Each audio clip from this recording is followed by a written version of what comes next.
भारत अपनी हवाई सुरक्षा को लगातार मजबूत कर रहा है। Defence research and development organisation ने गुरुवार को ओडिशा तट पर एपीजे अब्दुल कलाम आइलैंड से लंबी दूरी की सतह से हवा में मार करने वाली स्वदेशी मिसाइल कुशा का पहला उड़ान परीक्षण सफलतापूर्वक किया। ये परीक्षण भारत की स्वदेशी एयर डिफेंस क्षमता के लिए एक बड़ी उपलब्धि है।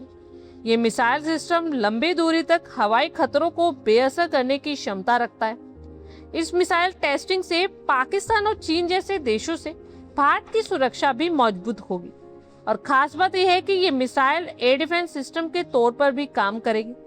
इस सफलता से भारत उन चुनिंदा देशों की लिस्ट में शामिल हो गया जो लॉन्ग रेंज के एयर डिफेंस मिसाइल सिस्टम के डिजाइन और विकसित करने में सक्षम है।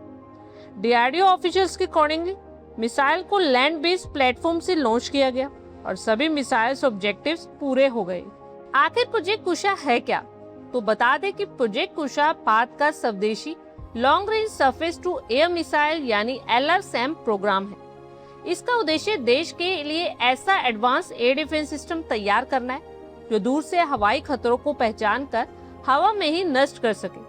आसान भाषा में समझे तो यदि दुश्मन का fighter jet, cruise missile, drone या कोई बड़ा सैन्य विमान भारत की ओर बढ़ता है तो कुशा उसे भारतीय सीमा के अंदर पहुंचने से पहले ही रोकने की क्षमता विकसित कर रहा है। ये सिर्फ एक मिसाइल नहीं बल्कि कई एडवांस सिस्टम्स का पूरा नेटवर्क है।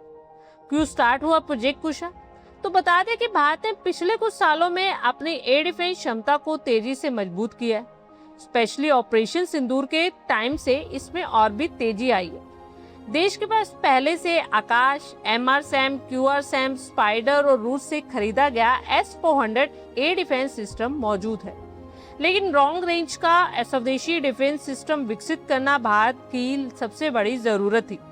विदेशी सिस्टम खरीदना महंगा भी होता है और फ्यूचर में मेंटेनेंस और अपग्रेड के लिए दूसरे देशों पर भी निर्भर रहना पड़ता है। प्रोजेक्ट कुशा इसी रिक्वायरमेंट को पूरा करने की दिशा में शुरू किया गया। कुशा में ऐसा खास है क्या? तो बता दें कि किसी भी एयर डिफेंस सिस्टम की ताकत सिर्फ उसकी मिसाइल नहीं होती, उसकी सबसे बड़ी ताकत होती है कि वो कितना जल्दी खतरों को डिटेक्ट कर सकता है और कितनी तेजी से उसका जवाब दे सकता है। प्रोजेक्ट कुशा में कई एडवांस टेक्निक को इंटीग्रेट किया गया है। इसमें शामिल है लंबी दूरी तक टारगेट खोजने वाले advance radar, command and control centre, missile launcher, data link and communication system और टारगेट को ट्रैक करने वाले सेंसर और इंटरसेप्टर मिसाइल्स। यानी ये पूरा सिस्टम एक साथ मिलकर काम करता है। कुशा कैसे काम करता है? तो बता दें कि जब कोई दुश्मन का एयरक्राफ्ट, मिसाइल या ड्रोन भारतीय क्षेत्र की ओर बढ़ता है तब सबसे पहले लंबी दूरी का रडार उसे पकड़ता है। इसके बाद कमांड एंड कंट्रोल सेंटर ये तय करता है कि खतरा कितना बड़ा है और उसे किस मिसाइल से रोका जाए। इसके बाद लॉन्चर से इंटरसेप्टर मिसाइल्स छोड़ी जाती है। ये हवा में टारगेट का पीछा करती है और तय स्थान पर पहुंचकर उसे नष्ट कर देती। पूरा प्रोसेस कुछ ही मिनटों में कंप्लीट हो जाता है। अगर अलग अलग डायरेक्शन से कई खतरे एक साथ आ जाएं, तब भी ये सिस्टम उन्हें ट्रैक करने और इंटरसेप्टर करने के लिए तैयार की गई है। प्रोजेक्ट कुशा की सबसे बड़ी खासियत इसकी लेयर्ड एयर डिफेंस है। हर खतरा एक जैसी दूरी से नहीं आता। कुछ ड्रोन्स कम ऊंचाई पर आते हैं, कुछ फाइटर जेट्स मध्यम दूरी से हमला करते हैं, जबकि बैलिस्टिक या लॉन्ग रेंज की मिसाइल्स बहुत दूर से आती है। इसी वजह से एडवांस एयर डिफेंस सिस्टम कई लेवल्स पर काम करता है। प्रोजेक्ट कुशा इसी मल्टी लेयर्ड सुरक्षा व्यवस्था का महत्वपूर्ण हिस्सा बनने की दिशा में विकसित किया जा रहा है। इस सवाल पर अक्सर चर्चा होती है कि क्या ये S-400 की जगह ले लेगा? तो बता दें कि ये फिलहाल भारत के पास रूस से खरीदा गया S-400 एयर डिफेंस सिस्टम मौजूद है और प्रोजेक्ट कुशा का मोटिव विदेशी सिस्टम की कॉपी करना नहीं बल्कि भारत की जरूरतों के अकॉर्डिंगली स्वदेशी लंबी दूरी के एयर डिफेंस सिस्टम को रेडी करना है। यानी फ्यूचर में भारत के एयर डिफेंस नेटवर्क में S-400 और स्वदेशी सिस्टम एक दूसरे को कंप्लीट करके काम करेंगे। प्रोजेक्ट कुशा 30 किलोमीटर की ऊंचाई तक लक्ष्यों को भेज सकता है। इसमें 4 अलग अलग टाइप्स की मिसाइल शामिल हैं जो अलग दूरी और खतरों के अकॉर्डिंगली काम करती है। कुशा सिस्टम में 3 वेरिएंट्स हैं, M1, M2 और M3।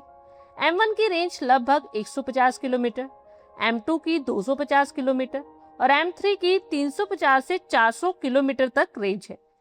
कुशा का पहला परीक्षण सफल रहा है, लेकिन इसे भारतीय सेना में पूरी तरह शामिल करने से पहले कई महत्वपूर्ण चुनौतियों को पार करना होगा। सबसे पहले कई तरह के हवाई लक्ष्यों के अगेंस्ट मिसाइल की एक्यूरेसी साबित करने के लिए कई और उड़ान परीक्षण किए जाने हैं। रडार, लॉन्चर मिसाइल और कमांड सिस्टम का इंटीग्रेशन हर सिचुएशन में प्रूव करना होगा, चाहे दिन हो या रात, अलग अलग वेदर सिचुएशन हो या इलेक्ट्रॉनिक वॉरफेयर का माहौल। कुशा का सफल परीक्षण आत्मनिर्भर भारत अभियान की एक बहुत बड़ी उपलब्धि है। इससे पहले अग्नि, ब्रह्मोस, आकाश और तेजस जैसे प्लेटफॉर्म्स स्वदेशी बने हैं और कुशा एयर डिफेंस को और स्ट्रॉन्ग करेगी।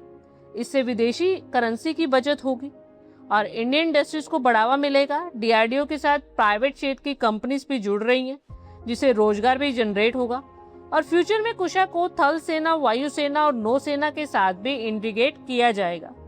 आप लोगों की क्या कुछ राय है, कमेंट बॉक्स में शेयर करें। आई होप आपको हमारी ये वीडियो अच्छी लगी होगी और आगे भी इसी तरह के अपडेट्स के लिए हमारे चैनल को जरूर सब्सक्राइब करें। धन्यवाद।